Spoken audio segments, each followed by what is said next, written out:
Hello and welcome. My name is Deb Hann, and thank you for joining me today for this hands-on coaching session. And I look forward to bringing a very joyful conversation with you today.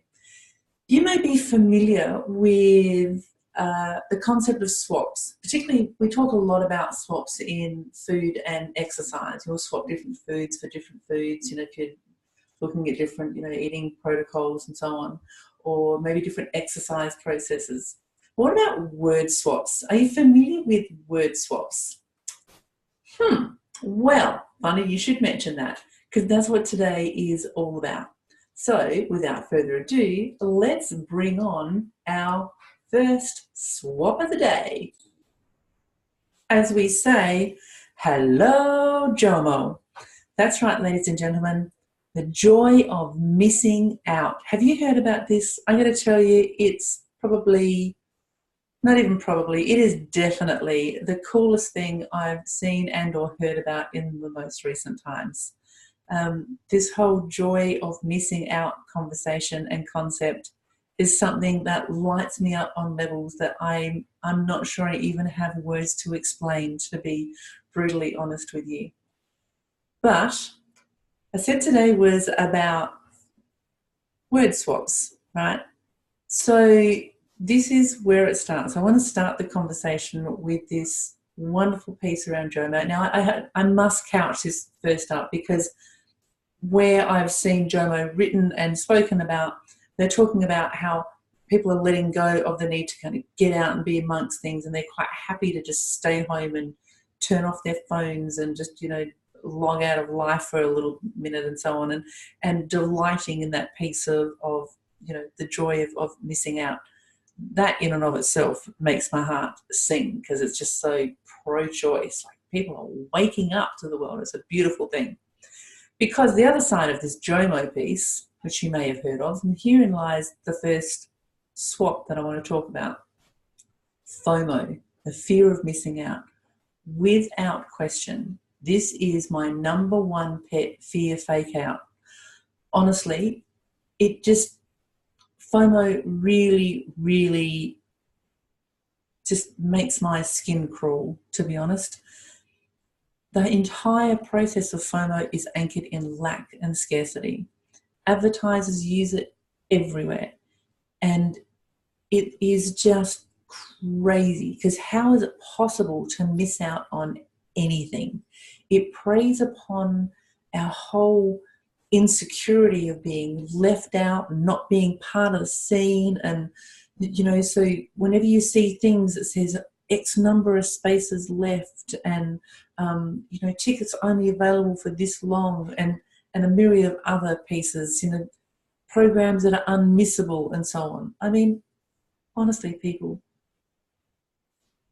I know this is a belief system thing, but how is it possible to miss out? Because I have this wonderful notion of divine timing, that we all get what we need when we need it, right? So this whole fear of missing out that's completely anchored in scarcity and lack, it's one big, massive lie. I just don't believe it's possible. So, swap number one, the joy of missing out. Swap out fear, swap in joy. The joy of missing out, yes, it might be about hanging on the couch and logging off and whatever else. But in real terms, that is anchored in abundance and confidence. That says so much about your confidence about who you are and how you don't need to be part of a tribe. You don't need to follow a path and do what everybody else does to be, hip in life.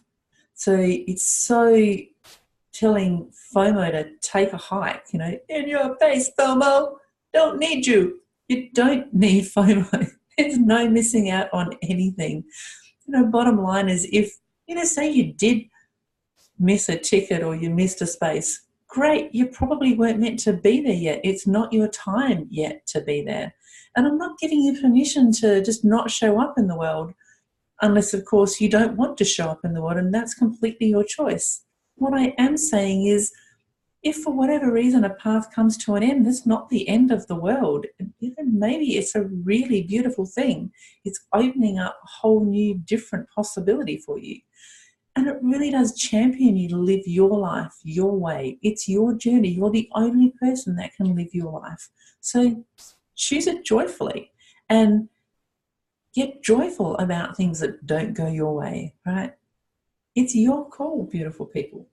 So let's keep the swap going, because there are other fabulous fears of this and fears of that. Perhaps in my coaching practice, when I work with people, one of the things I hear frequently is the fear of failure. That wonderful little subtext that, again, gnaws away at our insecurities, our anxieties and worries and doubts. Am I good enough? So much of the imposter syndrome comes out of here. All the what ifs, there's myriad of what ifs. And 9 times out of 10, most of these things are anchored in what we think other people think of us. And what's that got to do with who we are and how we are? So again, let's flip this. And this might sound really odd. Let's swap fear out of this conversation and swap joy in, the joy of failure.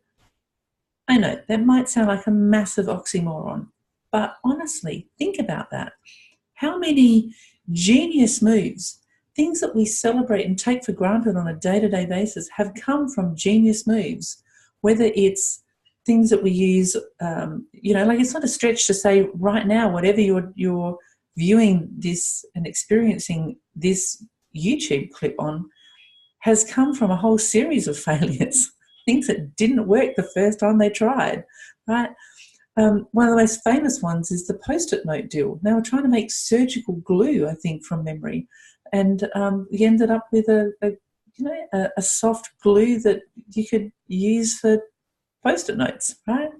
There are so many magnificent and spectacular fails that have actually opened up awesome opportunities and expression that liberates us from expectation, that ignites our curiosity, that lets us see something that we didn't see before.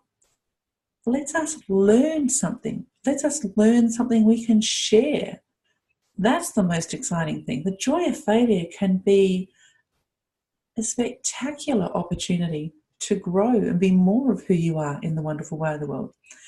So if we're going to talk about the joy of failure, let's flip it again and look at the fear of success. This is the one that always fascinates me. What? A fear of success? Again, I work with so many clients where this becomes part of their subtext. What if I make it? What then? What do I do if this actually works, for crying out loud? And all the stories and the little things that niggle a monkey mind chatter that keep us up at night. And again, it comes back to that lack piece. What if I haven't done enough? What if I don't know enough? What if the imposter syndrome kicks in and we get discovered for not knowing enough? And it's not real success, it's fake success, and I get found out, for goodness sakes. So many stories, we have a myriad of them. Well, let's flip and put joy into this conversation, the joy of success. Come on, beautiful people. The joy of success, oh my goodness, it's such a celebration of expansion. It really is. The more joy you experience, the more opportunity you have to share with others. And the more you can share with others, the more expansive the ripple effect can be, and the more magnified the effect of that can be. The joy of success is infinite. It grows and grows and grows. There's no bubble that's going to burst. That's the fear of success. The joy of success continues to grow and evolve, more importantly.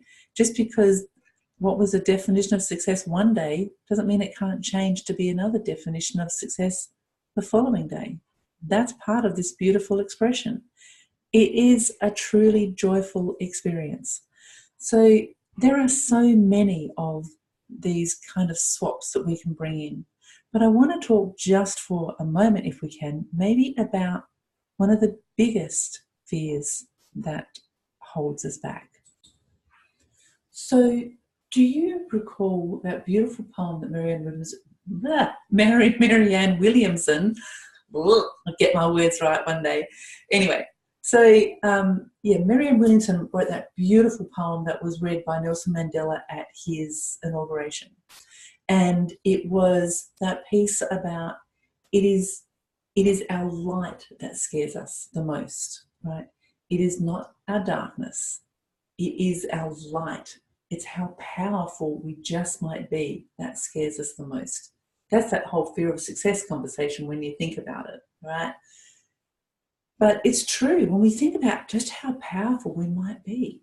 Think about the power of your voice, and if your message actually got out and was shared, what might that impact be? The impact on your world. It goes on to talk about in that poem about we serve nobody by playing small, and really then encourages us to really shine our light, because the more you shine your light, the more you give permission for others to shine their light. And I always like to say there are no shadows when everybody shines, because it's true. If we're all shining, we're shining a light on each other, and light is expansive. So when everybody shines, there are no shadows. There's nowhere to hide. There's no need to hide, more importantly. And of course, that's where fear lives, in the shadows. So the more we shine, the less fear there is. So what I most want to hear from you and encourage you to do off the back of this joyful sharing, this episode of Hands-On Coaching, I've just touched on a couple of, fear of this and fear of that. In the comments, I want to invite you to drop in your thoughts. What are your fear swaps? And I want to invite you, more importantly, to engage in this conversation with yourself. Take a moment to think about the fear of whatever it may be, fear of the unknown even. Think about that, the joy of the unknown. Yay! That's fun, I always talk about lost. If you're lost, right? You can't be lost, or the only way you can be lost is if you know what your destination is, right? But if you don't know your destination, how can you be lost? You're just having a glorious adventure. So I really want to invite you, just for a little while, to keep this in mind. When you feel fear rising in your voice, or you get that knot in your stomach, take a moment to just flip it. I don't want you to do anything with that necessarily unless you choose to, unless you feel it's appropriate for you to take action. Just honour the conversation within yourself for a moment and see what comes up for you. See what might happen differently. You might be really surprised by what actually comes up for you. So with that in mind, I invite you to give fear the flick. That's right. Give fear the flick. Bring in the joy. Choose joy on every single possible occasion. And once again, let's get connected. All right. In the comments below, drop in your fear swaps. Maybe jump into the Hands-On Coaching Facebook group. Get involved in that conversation and in that experience. Share what has been your experience around swapping in or swapping out fear and swapping in joy. You're very welcome to come play on the Deb Hann Facebook page, or check out the website. Drop me an email even. Would love to hear from you. So it's been really fantastic so far just to receive some of your comments. I've really enjoyed learning from you and getting to receive some of your feedback around the experience that you picked up from doing the Get Connected series. And if you haven't discovered them as yet, please pop into the channel there, and you'll see the 3 Getting Connected videos. They really are some of the foundational principles of my coaching philosophies and how I show up as a coach and contribute in this wonderful world. So thank you for showing up today, and I look forward to reconnecting with you in the coming days. So hand on my heart, Have a beautiful time, team. All right. Thank you so much. Bye for now.